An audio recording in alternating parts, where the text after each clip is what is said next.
Victoria Soto.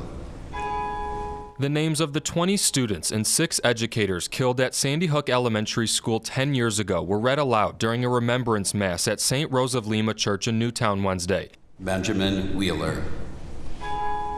The 26 victims remembered on angel ornaments hung on a Christmas tree. Newtown's St. Rose of Lima held many of the funerals for the children and adults and countless vigils. 10 years later, it remains a place to honor and remember their lives. But even though 10 years have passed, the wounds that those who loved them, missed them, whose hearts were literally torn open in the tragedy of this day, we pray for their family and for their friends and for their relatives and neighbors. Reverend Frank Caggiano says the scars on those impacted will last a lifetime. What happened on December 14, 2012, the Diocese of Bridgeport bishop says impacted everyone. The Reverend offered prayers for the survivors, now in their late teens.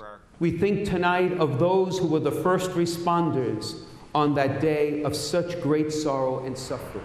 Sandy Hook's Crystal Mock was inside this church with her 2 young boys that Friday morning when sirens interrupted the service. And halfway through the Mass, we heard the sirens, and then more sirens. And that's very unusual for a town like Newtown. That day, the Mass was stopped.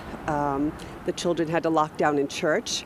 It was scary because we didn't know. We didn't know what was going on. 10 years later, she says it's hard to believe. Attendance for her Wednesday was to show her support for the victims and their families and the Newtown community. Through that tragedy, Mock says it showed the resilience of this Connecticut town. To see how strong they have been and persevered and come out with organizations that help so many other people, I can't imagine.